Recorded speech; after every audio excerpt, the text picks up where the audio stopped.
Alors, étant donné qu'on a quorum, on va... We have quorum, so I think we'll begin, given that our time is limited. Good morning, everyone. Welcome to meeting number 63 of the Standing Committee on the Status of Women. I'd just like to point out that tomorrow is International Women's Day. I just wanted to point that out because we are the Standing Committee on the Status of Women. Today, pursuant to Standing Order 1082, we'll be continuing our study of sexual harassment in the federal workplace. And today, we have with us Ms. Sherry Lee Benson. Yes, Ms. Groh? Start with our witness. I'd like to raise a point of order regarding the other witness that was supposed to appear today, which was Ms. Krista Carley.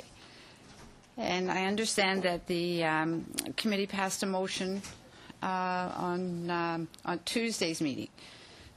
Could the clerk read that out, what was passed on Tuesday, before I make any remarks pertaining to it? Avec plaisir. Yes, certainly. We'll do that momentarily. And to the witness, Ms. Benson Podolchuk, am I pronouncing your name properly? Yes, you are. Oh, okay. Thank you. In that case, we're just going to read out a motion, and then we'll come back to you. Ça ici? Au complet? Non, c'est celle ici, la motion. OK, donc je vais lire. I'll be reading the motion. The interpreters do not have the motion.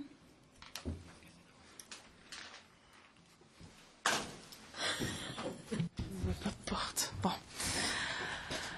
Alors, il est convenu que, conformément à la règle Pursuant to an order, the witnesses appearing on sexual harassment in the federal workplace will be restricted to those who are not currently involved under a judicial process or grievance in accordance with the Sub Judice Convention. And that was passed at the last meeting.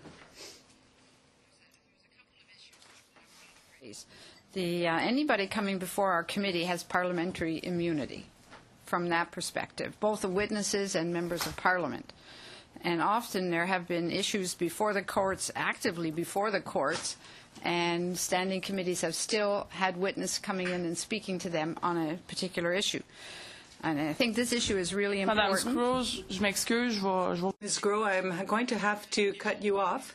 This was something that was discussed at the very beginning of our study. It was agreed on by the committee that the committee would not be involved in any sort of judicial process. And we didn't actually have a motion to that effect. That's why the motion was passed, and it was passed unanimously. Not to necessarily Ms. Carley, but that's a separate issue. But there is nothing certified at the moment before the courts. So it's inaccurate to say that she is part of something that is before the courts. There is a class action talked about in and around this issue that we are dealing with, but it has not been certified and accepted that it's going to be heard at all as of yet. So at the moment, there is no class action suit out there, and there is nothing before the courts that is involving Ms. Carley. So what I'd like to ask for this issue and for the benefit of all of the committee, could we get a legal position on this issue as to whether there is or isn't? Because to my knowledge, there is nothing so far before the courts. So could we get from our own staff, can we get a legal position on who can come before committee and so on? I think it would be helpful for everybody to understand the issue better.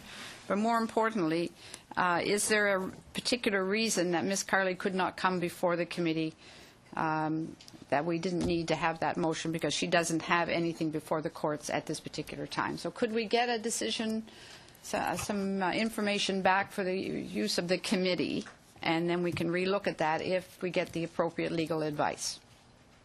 Ms. Ashton has also asked for the floor. Ms. Ashton? Yes, very quickly. I'd just like to support the request for a legal opinion. That motion or that idea. Madame James?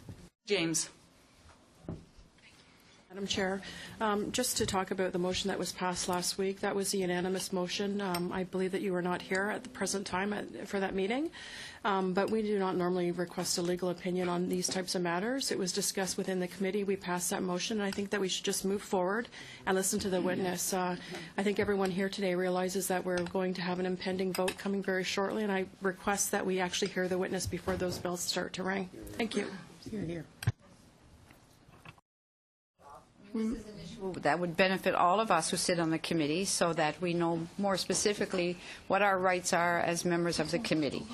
And to not hear from a woman who was an integral part of the sexual harassment for many years, to not hear from them when we heard from Commissioner Paulson, who admitted there were some issues, and to deny the committee the opportunity to hear more in detail on some of these issues. We only have, I believe, these two individuals who are going to speak directly to it. I think really leaves the committee at a disadvantage. And if we're trying to do a wholesome, full report, I think it would be helpful if we could have her. So, thank you. Donc, étant donné le genre de matinée qui s'en... Given the kind of morning that lies ahead, we will be hearing bells in 10 minutes for a vote in about 40 minutes.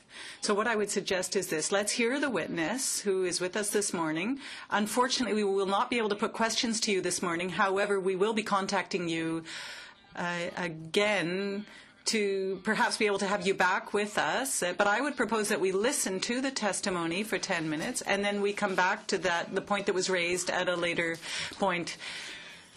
Does everyone agree with that suggestion? Good. Then in that case, Ms. Benson, you now have the floor to give us your testimony. You have 10 minutes, and I will let you know when you only have about 1 minute left. If the bells start before you have wrapped up, we will allow you to at least finish with your opening remarks because we do have some time to get to the votes. Thank you, and I apologize for the inconvenience. Good morning. Yeah, good morning. My goal for today is to not only provide another face. I didn't realize I was the only face, but also to provide insight into what it looks like in the culture of protectiveness that's deeply embedded within the RCMP and the federal government. I've been sending letters since 1999 to media, to various government officials, trying to get attention to this very serious issue, knowing that there was whispers across the country of other women who were and men who were suffering from harassment and sexual harassment. Just a little bit of background. I joined the RCMP in 1989 with the hopes, as a single mom on welfare, with the hopes of making a better life for myself and my daughter. Now, in training, the instructors always said, "Tell the truth, never, never lie, and the RCMP will protect you," and that the law was sacrosanct. At no time did we learn anything about respectful workplace, conflict resolution, anti-bullying techniques with regards to the inner dynamics of the detachment. We learned about how to communicate with bad guys and people who were suicidal and victims of domestic dispute, but we didn't learn how to do conflict resolution within our own detachments and the members. Now, our troop counselor at the very beginning told us, as a female troop, our life expectancy in the RCMP was between 3 and 5 years. Now, I really didn't know what she meant. I thought she was referring to, well, we're going to get married and have kids, and that's how we sort of get weeded out.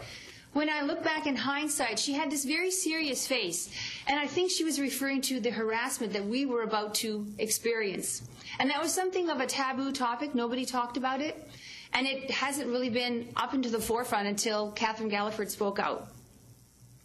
Now, for me, at my very first detachment, there was, of course, the typical gentle teasing, and eventually the names became more derogatory.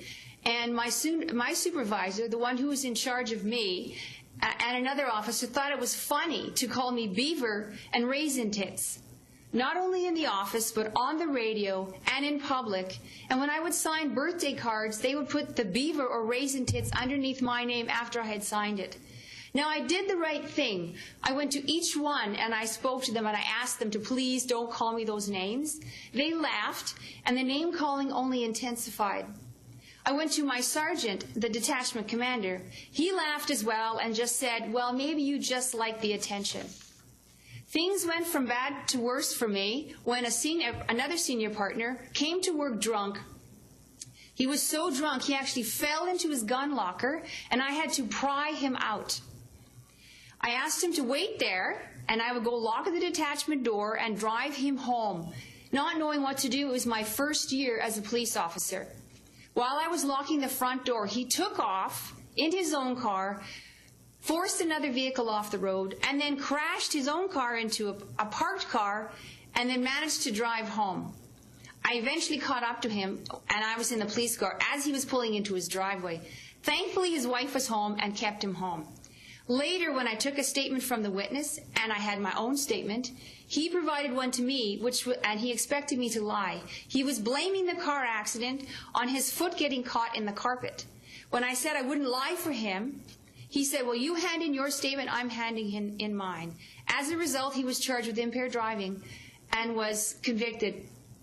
The good news for him was he admitted to me he had been trying to quit drinking for 15 years, and everybody else had been covering up for him. And he was crying on the phone and thanking me for helping him quit drinking. And he never drank again, as far as I know. Now, the bad news for me is the other officers looked at me like I was not one of them, and I became a target. When he returned, as punishment to me, I was forced to be his partner, and that meant other people had to take call because he couldn't drive. Eventually, it became very polarized at that detachment, them against me.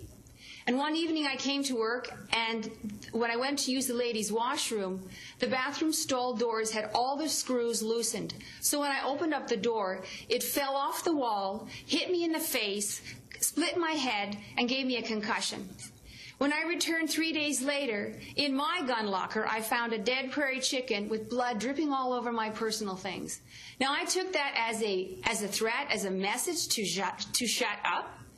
And when I made a complaint, it took a long time. When I made a complaint to my detachment commander after that dead prairie incident, he realized he had a problem, but nothing was ever resolved. I was shunned. What it looks like to be a target, you're shunned. People don't talk to you. Now imagine if you went to work every day and you said hello to your friends, Madam Chairman, and no one said hello back. When the phone would ring, they would just sort of hand it to you. They wouldn't say, Sherry, there's a call for you. I would find nasty notes on my files, and when I went to a domestic dispute where there was potential, domestics are very, very serious. When it was the potential danger, one officer refused to back me up. When people are under severe stress like that, it begins to wear at their sense of self-esteem, and I began to doubt everything I did, and of course you start to make mistakes. All requests for a transfer were denied, and finally, I was at my wit's end. I made a Canadian human rights complaint in 1992. I was transferred to Selkirk, where I remained there for several months, and I enjoyed it. However, after one particular night when I decided to stay and have a couple drinks with some officers, I didn't want to drive. I'm not a very big person, so I didn't want to drive, and another officer offered me his place to stay. So I stayed at his house with the understanding that this was just, I'm in one room, you're in the other, I'm not interested. And he came into the room and he raped me. Now, you would think because I was a police officer, I know self-defense, I know the pain areas, I carry a gun, but I was just like everyone else who's a victim. You never know how you're going to react until it's actually happening. And I was frozen, not only because it was happening to me, but the fact that this was an officer who also carried a gun. I kept that silent shame for years, and what was most beneficial for me was the fact that I wrote about it, and I was able to help other people deal with that same kind of problem. In 1994, I blew out my shoulder in a shotgun training accident, and right after that, there were serious attempts to medically discharge me. Now, while I was recovering for the 9 months, I noticed that the RCMP had accommodated men who had been playing hockey, who had fallen off their roofs, and they were allowed to maintain very successful careers, and yet I was not afforded the same consideration. That would not do. So I filed, they served me medical discharge papers, and for the next 6 years and $14,000 later, I was fighting to keep my job. Finally, in 2002, the External Review Committee said, yes, they agreed with all my grievances, and that I was to be accommodated in another section. Now, during my 6 years, since the RCMP refused to train me, I retrained myself in human resources. Commissioner Zaccardelli ordered me into a section which he knew I was unable to perform, and quite clearly it became evident that this was a punishment transfer. Now, having a high work ethic standard, I thought I could try and make this work, but basically I was making $79,000 as a paper shredder and a file clerk. Not to say there's anything wrong with that, but I didn't spend 6 years grieving the medical discharge just to be a secretary. All requests again for transfer were denied. And this time, the experience of harassment, abuse of power became from the higher ranking officers, from staffing, from a chief superintendent, from inspectors. The people I worked with on commercial crime were supportive and understanding, and they were just as dumbfounded as me that I was being sent to a position that I clearly had no education, knowledge, or even interest. And the learning curve in that particular section is quite long. Also, because of my injury, I was unable to go out and do search warrants, which is part of the learning process for that highly skilled section. And from my experience, the division reps were impotent and unwilling to do anything to go against the chain of command. Basically, they just said, you're on your own, Sherry. I followed the procedures and policies every day, everywhere I went, and yet the RCMP would set up roadblocks in everything that I did. You have to take into account for the harassment, it's not just the victims, it's the spouses and the children that suffer as well, and I'm speaking from experience. In 2006, hired another lawyer and filed another Canadian human rights complaint, as well as a federal lawsuit. In order to survive, I knew I had to do something, so I wrote a book about my experiences, and that helped me detail everything that I had gone through. Not only that, it's been able to help other women and other men and other people who have been experiencing harassment and abuse in their workplace, not just the RCMP, but other federal government agencies. One officer said to my face, "You know, Sherry, the RCMP hates you. They want to ruin you, they want to drive you to suicide or ruin you financially." Now, if you heard a little bit about what I've just said, you can see how I took that as a very legitimate threat. Now, my goal from having survived 20 years was to encourage people to speak up. You know, educate people on the impact of harassment in the workplace, the bully, the bystander, and the victim, and also the financial cost. But most importantly, make people accountable for their behaviors. I wrote down a few things that I thought would be important. I'm very pleased with this hearing today. It's vital that people have a voice. I think the number one healing process for the victims from today and tomorrow would be a video or audio archives such as this, for them to at least have 2 minutes to say, "This is what happened to me," and have it documented. That's part of the healing process. Like for me, it was my book, and I continue to speak up for people. But there's a lot. I meet people all the time trying to cope with what's happened to them, and they're stuck. I believe that criminal charges are important for those who have been RCMP offenders. Impartial investigations on such things as sexual assault committed by RCMP officers, and improved hiring practices. For example, in the 1990s, this is probably documented somewhere, the Canadian Forces and other federal government agencies, including the RCMP, were asked about anti-harassment training and did they want it. The commissioner at that time said, "Nah, we don't need that." Now that speaks volumes of the kind of people who are hired and promoted. Now, Commissioner, I heard last... I'm sorry, you have 1 minute left. I really don't like this part of my job when I have to cut off testimony. I think the bells have started. We are going to have to leave to vote. I think what we'll have to do is get back in touch with you for the rest of to be able to hear what you have to say and to be able to ask questions of you. But at this point in time, I'm going to have to cut you off. I really salute you and your courage. I think it's admirable, and I think the whole committee is unanimous on that. So I truly thank you for coming and for having appeared. And our clerk is going to definitely contact you to continue this, because the members of the committee obviously want to be able to ask you questions. So I apologize. Have a good day, and we will have to adjourn for now so that we can vote. Thank you.